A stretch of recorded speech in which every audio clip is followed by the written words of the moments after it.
दोस्तों, किस श्राप के कारण महिलाएं ही गर्भवती होती हैं? पुरुष क्यों गर्भ धारण नहीं करते? यह कष्ट केवल महिलाओं को ही क्यों उठाना पड़ता है? इसके पीछे हमारे पुराणों में एक प्राचीन कथा का वर्णन मिलता है जो ब्रह्मदेव ने देवी सरस्वती को सुनाई है। आइए आपको वह कथा सुनाते हैं। एक बार देवर्षि नारद भगवान श्री कृष्ण से पूछते हैं, हे प्रभु, केवल स्त्रियां ही गर्भ धारण क्यों करती है? पुरुष क्यों गर्भ धारण नहीं करते? ब्रह्मदेव ने ऐसी रचना क्यों की? इसके पीछे का रहस्य क्या है? श्री कृष्ण कहते हैं, हे देवर्षि, आपने उचित ही प्रश्न किया है। आपके इस प्रश्न का उत्तर प्राचीन काल की एक कथा में है, इसीलिए मैं आपको वह कथा सुनाता हूँ। इस कथा को सुनकर आपको ज्ञात हो जाएगा कि केवल स्त्री ही क्यों गर्भवती होती है और पुरुष क्यों नहीं। तब भगवान श्री कृष्ण नारद जी को कथा सुनाने लगते हैं। एक समय की बात है, ब्रह्मलोक के चारों ओर दिव्य प्रकाश फैला हुआ है जो न तो सूर्य का है और न ही चंद्रमा का। यह स्वयं ब्रह्मा जी की आभा है। ब्रह्मा जी के पास ही उनकी श्वेत वंशी और सुंदर मोरपंख से सजी वीणा लिए देवी सरस्वती विराजमान है। देवी सरस्वती ने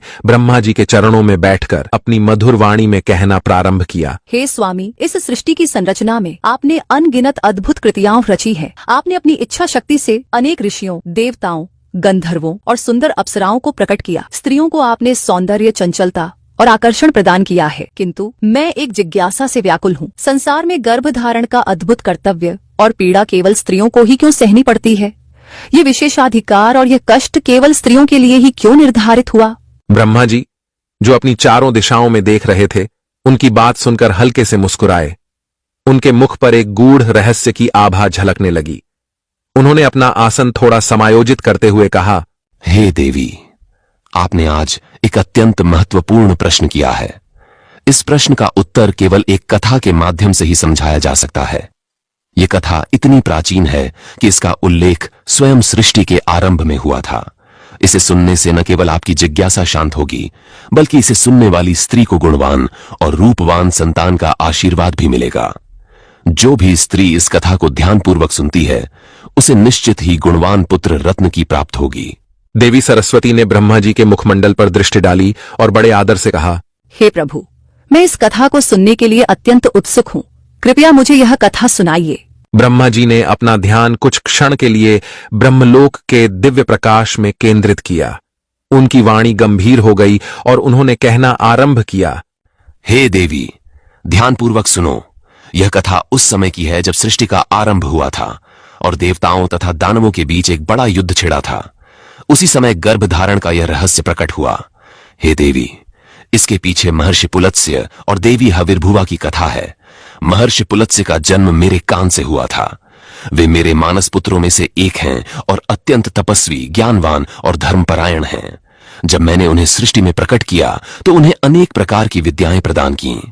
वे वेदों के ज्ञाता, शास्त्रों के पंडित और तपस्या के प्रतीक माने गए। उनके जन्म का उद्देश्य संसार में धर्म की स्थापना करना और मानव जाति को सत्य, तप और संयम का महत्व सिखाना था। मैंने उन्हें निर्देश दिया कि वे तपस्या और ध्यान के माध्यम से आत्मज्ञान प्राप्त करें और संसार में सच्चे कल्याण का मार्ग प्रशस्त करें। मेरी आज्ञा से सत्ययुग में महर्षि पुलत्स्य सुमेरु पर्वत की ओर तपस्या के लिए गए। वह स्थान दिव्य, पवित्र और प्राकृतिक सुंदरता से परिपूर्ण था।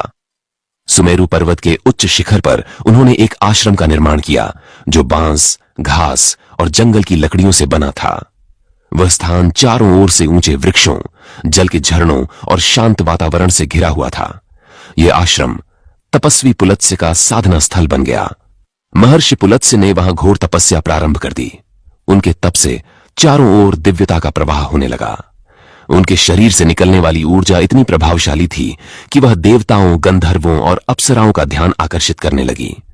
सुमेरु पर्वत, जो देवताओं और गंधर्वों का प्रिय स्थान था, वहां आए दिन अप्सराएं, गंधर्व और दानव विचरण करते रहते थे। जब उनकी दृष्टि महर्षि पुलत्स्य पर पड़ी तो वे सभी उनकी तपस्या को लेकर आश्चर्यचकित हो गए। उनकी दिव्यता और तप का प्रभाव इतना गहरा था कि सभी उन्हें अपने खेल और नृत्य के माध्यम से विचलित करने का प्रयास करने लगे। अप्सराएं, जो अपनी सुंदरता और चपलता के लिए प्रसिद्ध थीं, पुलत्स्य की तपस्या को भंग करने के लिए विभिन्न युक्तियां अपनाने लगीं। वे उनके आश्रम के निकट आकर अपने मधुर स्वर में गाने लगीं। कोई वीणा बजाती तो कोई कंचन घंटियों की मधुर ध्वनि से वातावरण को गूंजायमान कर देती। वे कभी फूलों की माला लेकर पुलत्स्य के पास जाती तो कभी अपनी सुंदरता का प्रदर्शन कर उनके तप को भंग करने का प्रयास करती। लेकिन महर्षि पुलत्स्य अपनी साधना में लीन थे, वे उनकी ओर कोई ध्यान नहीं देते थे। यह देखकर अप्सराएं और गंधर्व अधिक उन्मुक्त होकर उनके तप में विघ्न डालने का प्रयास करने लगे। अनेक प्रकार के दानव भी अपनी चेष्टाओं से उनके धैर्य की परीक्षा लेने लगे। वे दानव आकर अपनी कर्ण कर्कश ध्वनि से महर्षि की तपस्या में विघ्न निर्माण करते और चले जाते, लेकिन महर्षि का ध्यान कभी विचलित नहीं हुआ। एक दिन जब अप्सराओं ने हद से अधिक अशांति उत्पन्न कर दी और गंधर्वों ने उनके आश्रम के पास अपने क्रीड़ा स्थल बना लिए, तो महर्षि पुलत्स्य की साधना भंग हो गई। वे अपने तप से उठे और उनकी आंखों में क्रोध का तेज स्पष्ट झलकने लगा। उनकी वाणी गंभीर और आकाश के समान गूंजती हुई थी। उन्होंने उन सभी को चेतावनी देते हुए कहा, हे अप्सराओं, हे गंधर्वों और यहाँ विचरण करने वाले समस्त प्राणियों, क्या तुमने मेरी साधना का अर्थ नहीं समझा? क्या तुम्हारे लिए धर्म, तप और संयम का कोई महत्व नहीं है? मैं यहाँ संसार के कल्याण के लिए तपस्या कर रहा हूँ और तुम मेरे तप को बार बार भंग कर रहे हो। अप्सराएं और गंधर्व उनके क्रोध से भयभीत हो गए, लेकिन कुछ ने इसे गंभीरता से नहीं लिया।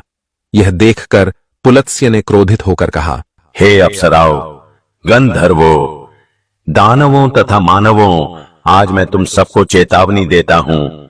जो भी प्राणी अब मेरी तपस्या में विघ्न डालेगा वह गर्भ धारण करेगा, चाहे वह पुरुष हो, स्त्री हो, गंधर्व हो या दानव हो। जो भी मेरी तपस्या में विघ्न उत्पन्न करेगा, गर्भ का कष्ट उसे सहन करना पड़ेगा। यह मेरा शाप है और यह शाप अटल है। ब्रह्मदेव कहते हैं, हे देवी, महर्षि पुलत्स्य के वचन ब्रह्मांड में गूंजने लगे। अप्सराएं और गंधर्व भय से कांपने लगे और वहां से भाग गए। उनके इस शाप का प्रभाव इतना गहरा था कि सुमेरु पर्वत पर फिर कोई भी प्राणी उनकी तपस्या में विघ्न डालने की हिम्मत नहीं कर सका। पुलत्स्य ने अपने ध्यान में लौटकर घोर तपस्या जारी रखी। उनके तप के प्रभाव से वहां का वातावरण और भी पवित्र और दिव्य हो गया। सुमेरु पर्वत के उस शांत और दिव्य स्थान पर जहां महर्षि पुलत्स्य अपनी घोर तपस्या में लीन थे, प्रकृति का सौंदर्य अपनी चरम पर था। वहां की घाटियां हरी भरी थीं और झरने निर्मल जल की धारा के साथ संगीत प्रस्तुत कर रहे थे। पक्षियों की मधुर चहचहाहट वातावरण को और भी पवित्र बना रही थी। लेकिन यह स्थान अब साधारण प्राणियों के लिए भय का कारण बन चुका था, क्योंकि पुलत्स्य के क्रोध और शाप के कारण कोई भी वहां जाने का साहस नहीं करता था। इसी समय पर्वत की कंदराओं में स्थित एक छोटे से आश्रम में महर्षि तृणबिंदु अपनी पत्नी और पुत्री हविर्भुवा के साथ निवास कर रहे थे। हविर्भुवा एक अत्यंत सुंदर और चंचल युवती थी।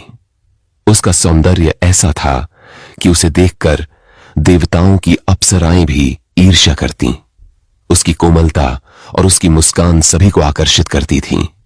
वह स्वभाव से जिज्ञासु और सरल थी, लेकिन साथ ही उसकी बाल सुलभ चंचलता उसे पर्वत की कंदराओं और वन वन में घूमने को प्रेरित करती थी। एक दिन हविर्भुवा अपनी सहेलियों के साथ पर्वत की कंदराओं में खेल रही थी। खेल खेल में उसकी सहेलियां उससे बिछड़ गईं। उन्हें खोजने के लिए हविर्भुवा चंचल मन से पर्वत की ऊंचाई पर चढ़ने लगी। वह सहेलियों को पुकारते हुए सुमेरु पर्वत के उस भाग में पहुंच गई जहां महर्षि पुलत्स्य का आश्रम था। यह स्थान अत्यंत शांत था। चारों ओर साधना की ऊर्जा प्रवाहित हो रही थी। हविर्भुवा ने पहले तो इसे ध्यान नहीं दिया और सहेलियों को पुकारती हुई महर्षि पुलत्स्य के आश्रम तक पहुंच गई। लेकिन जैसे ही उसने आश्रम के अंदर कदम रखा, महर्षि पुलत्स्य ने ध्यान से अपनी आंखें खोलीं। उनकी दृष्टि जैसे ही हविर्भुवा पर पड़ी, उनके शाप का प्रभाव तुरंत ही प्रकट हो गया। हविर्भुवा, जो अब तक अपने सहेलियों को खोजने में व्यस्त थी, अचानक अपने शरीर में एक अजीब बदलाव महसूस करने लगी। महर्षि पुलत्स्य की तपस्या और उनके शाप की शक्ति इतनी प्रबल थी कि उनके सामने खड़ी होने मात्र से हविर्भुवा के शरीर पर इसका प्रभाव पड़ गया।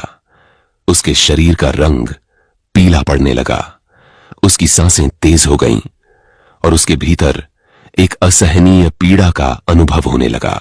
हविर्भुआ ने अपने शरीर में इस विचित्र परिवर्तन को महसूस करते ही अपने पेट पर हाथ रखा। उसकी कोमल काया अब गर्भवती प्रतीत होने लगी थी। यह उसके लिए अत्यंत अचंभे और भय का कारण बन गया। उसने व्याकुल होकर महर्षि पुलत्स्य की ओर देखा, लेकिन महर्षि अपनी तपस्या में पुनः लीन हो गए थे। तभी हविर्भुआ की सहेलियां, जो उसे ढूंढते हुए उस स्थान पर आ पहुंची थीं, उसे देखकर स्तब्ध रह गईं।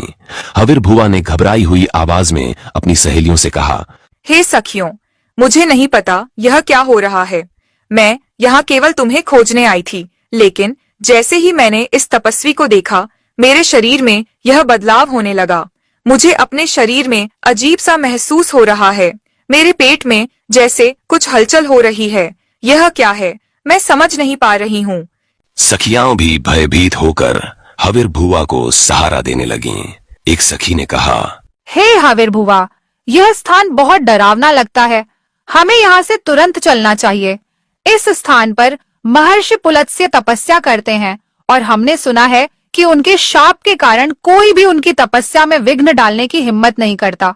तुम अनजाने में उनके शाप के प्रभाव में आ गई हो। ब्रह्मदेव कहते हैं, हे देवी। फिर वह सहेलियां हविर्भुआ को सहारा देकर महर्षि तृणबिंदु के आश्रम की ओर ले जाने लगीं। रास्ते भर हविर्भुआ भय और लज्जा से व्याकुल रही। उसका चेहरा पीला और आंखें अश्रुपूर्ण थीं। वह समझ नहीं पा रही थी कि उसके साथ ऐसा क्यों हुआ। हविर्भुआ अपनी सखियों के सहारे किसी तरह अपने पिता महर्षि तृणबिंदु के आश्रम पहुंची। उसकी हालत देखकर तृणबिंदु और उनकी पत्नी का हृदय कांप उठा। हविर्भुआ ने रोते हुए सारा वृतांत कह सुनाया। उसने कहा, हे पिता, मैं अनजाने में महर्षि पुलत्स्य के तपस्थल पर पहुंच गई। मुझे यह ज्ञात नहीं था कि वहां जाना निषिद्ध है। जैसे ही उनकी दृष्टि मुझ पर पड़ी, मेरे शरीर में अजीब परिवर्तन होने लगा। मैं नहीं जानती कि यह सब क्यों हुआ। कृपया मुझे इस समस्या से बचाइए। महर्षि तृणबिंदु ने अपनी पुत्री की बात सुनकर ध्यान लगाया और अपनी दिव्य दृष्टि से घटनाओं को देख लिया। उन्हें पता चला कि महर्षि पुलत्स्य के श्राप के कारण उनकी पुत्री गर्भवती हो गई है। यह देखकर उनका हृदय शोक और चिंता से भर गया।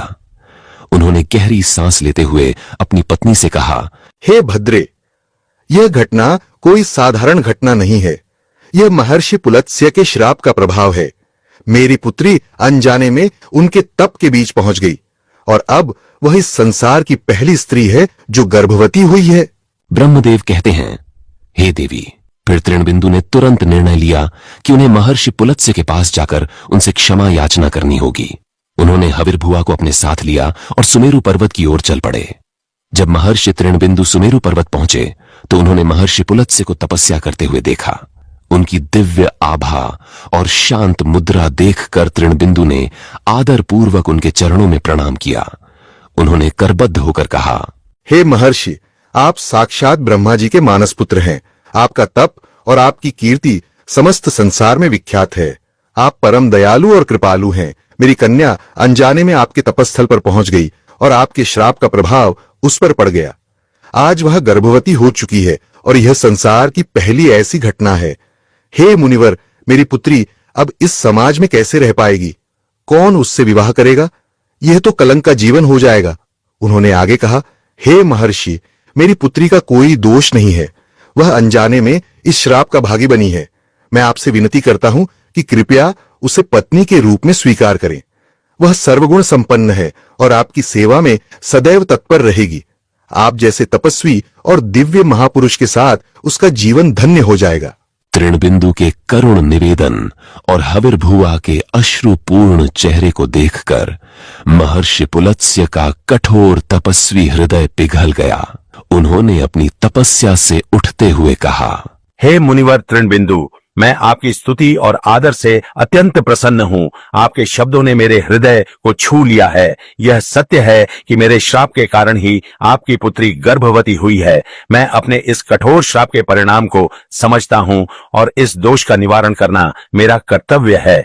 मैं आपकी पुत्री हविर्भुआ को अपनी पत्नी के रूप में स्वीकार करता हूँ। वह न केवल मेरी पत्नी बनेगी, बल्कि संसार में स्त्रीत्व का प्रतीक बनकर इसे गौरवान्वित करेगी। आप निश्चिंत होकर अपनी कन्या का हाथ मुझे सौंपें। मैं उसे सम्मान और आदर दूंगा। ब्रह्मदेव कहते हैं, हे देवी। फिर महर्षि तृणबिंदु और उनकी पत्नी के हृदय में महर्षि पुलत्स्य के ये वचन सुनकर अपार शांति और सुख का अनुभव हुआ। उन्होंने अपनी पुत्री का हाथ महर्षि पुलत्स्य को सौंप दिया। महर्षि पुलत्स्य ने अपनी तपस्या के स्थान पर हविर्भुआ के साथ विवाह किया। इस विवाह के समय सुमेरु पर्वत पर देवताओं और ऋषियों ने प्रसन्न होकर आशीर्वाद दिया। तृणबिंदु की पुत्री हविर्भुआ अब महर्षि पुलत्स्य की पत्नी के रूप में उनके आश्रम में रहने लगी। वह पूर्ण समर्पण और निष्ठा के साथ महर्षि पुलत्स्य की सेवा में जुट गई। उनका जीवन तप और त्याग का प्रतीक बन गया। हविर्भुआ ने अपने हृदय में हर प्रकार के दुख और कठिनाई को सहन करते हुए पतिव्रता धर्म का पालन किया। हर दिन प्रातः काल वह महर्षि पुलत्स्य के लिए आश्रम की सफाई करती, उनके यज्ञ और ध्यान के लिए आवश्यक सामग्री तैयार करती और उनके तप के लिए उपयुक्त वातावरण सुनिश्चित करती। महर्षि पुलत्स्य, जो स्वयं एक तपस्वी और विद्वान थे, धीरे धीरे हविर्भुआ की सेवा और भक्ति से प्रभावित होने लगे। वे यह समझ गए थे कि उनकी पत्नी न केवल सर्वगुण संपन्न है, बल्कि वह महान त्याग और सहनशीलता का प्रतीक भी है। एक दिन जब हविर्भुआ ने दिन भर की सेवा के बाद महर्षि पुलत्स्य के चरणों में बैठकर उनकी थकान दूर करने का प्रयास किया, तो महर्षि पुलत्स्य ने प्रसन्न होकर कहा, हे देवी, मैं तुम्हारी निस्वार्थ सेवा, भक्ति और पतिव्रता धर्म से अत्यंत प्रसन्न हूँ। तुम्हारे समर्पण ने मेरे हृदय को छू लिया है। तुमने अपने कर्तव्य का पालन इतने पवित्र हृदय से किया है कि मैं तुम्हें वरदान देने के लिए बाध्य हूँ। हविर्भुआ ने सिर झुकाकर कहा, हे प्रभु, आपका वरदान ही मेरे जीवन का सबसे बड़ा धन है। आप जो भी मुझे देंगे वह मेरे लिए अमूल्य होगा। महर्षि पुलत्स्य ने गंभीर और स्नेहपूर्ण स्वर में कहा, हे देवी, मैं तुम्हें मेरे ही समान तेजस्वी और गुणवान पुत्र का वरदान देता हूँ। जिस समय तुम पहली बार मेरे तपस्थल पर आई थी, उस समय मैं वेदों का पाठ कर रहा था। तुम्हारे कानों ने उस दिव्य ज्ञान को ग्रहण किया है, इसलिए तुम्हारा पुत्र चारों वेदों में पारंगत होगा। वह वेदों का मर्म समझेगा और संसार में उनके ज्ञान का प्रचार करेगा। तुम्हारा पुत्र इतना तेजस्वी और विद्वान होगा कि उसका नाम सदैव के लिए अमर रहेगा। वह समस्त संसार में विश्रवा के नाम से प्रसिद्ध होगा। ब्रह्मदेव कहते हैं, हे देवी। फिर महर्षि पुलत्स्य के इन वचनों से हविर्भुआ के चेहरे पर गर्व और खुशी का तेज झलकने लगा। उन्होंने अपने पतिव्रता धर्म और सेवा को और अधिक निष्ठा से निभाना प्रारंभ किया। समय बीतता गया और कुछ समय बाद हविर्भुआ ने एक दिव्य पुत्र को जन्म दिया। उस बालक का तेज और आभा देखकर ऐसा प्रतीत होता था जैसे वह स्वयं किसी देवता का अवतार हो।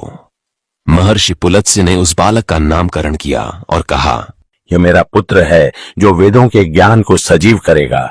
इस बालक का नाम विश्रवा होगा। यह संसार में ज्ञान, तप और धर्म का प्रतीक बनेगा। ब्रह्मदेव कहते हैं, हे देवी। फिर विश्रवा का बाल्यकाल अपने पिता के आश्रम में शिक्षा और तप के बीच बीता। उन्होंने चारों वेदों का अध्ययन किया और उनमें पारंगत हो गए। महर्षि विश्रवा, जो अपने पिता महर्षि पुलत्स्य के समान ही विद्वान, धर्मनिष्ठ और सत्यवादी थे, अपनी विद्वत्ता और तपस्या के कारण पूरे संसार में विख्यात हो गए। उनके ज्ञान और धर्म का प्रचार प्रसार चारों दिशाओं में होने लगा। उनकी इस ख्याति और महानता को देखकर महर्षि भारद्वाज ने अपनी पुत्री इडविला का विवाह महर्षि विश्रवा के साथ कर दिया। महर्षि विश्रवा और इडविला का विवाह अत्यंत शुभ और पवित्र रीति से संपन्न हुआ। विवाह के बाद वह अपने पति की सेवा और उनके आश्रम की व्यवस्था में रत हो गईं। समय बीता और इडविला ने एक तेजस्वी पुत्र को जन्म दिया। इस बालक का नाम वैश्रवण रखा गया। वैश्रवण के जन्म के समय से ही उनके भीतर दिव्य गुणों की झलक दिखने लगी थी। वे अपने पिता की भांति धर्मपरायण, सत्यवादी और तपस्वी स्वभाव के थे। उनका एक और नाम कुबेर पड़ा और यही नाम कालांतर में अधिक प्रसिद्ध हुआ। ब्रह्मदेव कहते हैं, हे देवी। फिर कुबेर बड़े होने पर धर्म और तपस्या की ओर आकर्षित हुए। फिर कुबेर ने कठिन तपस्या आरंभ की। उन्होंने वर्षों तक कठोर साधना की, जिससे देवता और ऋषि मुनि भी प्रभावित हुए। उनकी तपस्या से प्रसन्न होकर स्वयं मैं ब्रह्मदेव उसके सामने प्रकट हुआ और मैंने उसे आशीर्वाद देते हुए कहा, हे वत्स, मैं तुम्हारी तपस्या से अत्यंत प्रसन्न हूं। तुमने अपने धर्म, तप और संयम से मुझे संतुष्ट कर दिया है। इसलिए मैं तुम्हें वरदान देता हूं कि तुम उत्तर दिशा के स्वामी और धन के अधिपति बनोगे। तुम्हारे पास अपार संपत्ति और ऐश्वर्य होगा। इसके साथ ही मैंने कुबेर को पुष्पक विमान प्रदान किया। यह विमान मन की गति से चलता था और अद्भुत रत्नों से सज्जित था। यह विमान देवताओं के लिए भी दुर्लभ था। मैंने कुबेर को आशीर्वाद दिया कि वे गंधमादन पर्वत पर स्थित धन के स्वामी बने और संपत्ति का चौथा भाग उनके अधिकार में रहे। कुबेर ने उस संपत्ति का 16वां भाग मनुष्यों के लिए उपलब्ध कराया। इस प्रकार कुबेर धन के स्वामी और देवताओं के कोषाध्यक्ष बन गए। वहीं दूसरी ओर महर्षि विश्रवा का दूसरा विवाह कैकसी नामक स्त्री से हुआ। कैकसी अद्भुत सौंदर्य और तेजस्वी स्वभाव की धनी थीं। वह अपनी भक्ति और सेवा के कारण महर्षि विश्रवा के हृदय में विशेष स्थान रखती थीं। इस दौरान भगवान शिव ने अपनी पत्नी माता पार्वती के लिए एक दिव्य महल का निर्माण कराया। इस महल को लंका नाम दिया गया। लंका की रचना इतनी अद्वितीय और भव्य थी कि यह तीनों लोकों में अद्वितीय मानी गई। स्वर्ण से निर्मित यह महल अद्भुत नक्काशी और रत्नों से सजा हुआ था। इसका निर्माण स्वयं भगवान विश्वकर्मा ने किया था। जब लंका के गृह प्रवेश का समय आया तो भगवान शिव ने देवताओं और ऋषि मुनियों को निमंत्रण दिया। महर्षि विश्रवा और उनकी पत्नी कैकसी को भी इस पवित्र अवसर पर बुलाया गया। लंका के गृह प्रवेश के भव्य अवसर पर महर्षि विश्रवा और उनकी पत्नी कैकसी ने दिव्य स्वर्ण लंका के सौंदर्य और वैभव को देखा। लंका की स्वर्ण दीवारें और अद्भुत रत्नों से जड़े महल जो स्वयं भगवान विश्वकर्मा द्वारा निर्मित थे, कैकसी को मोहित कर गए। लंका के इस अप्रतिम वैभव ने कैकसी के मन में लालसा जगा दी।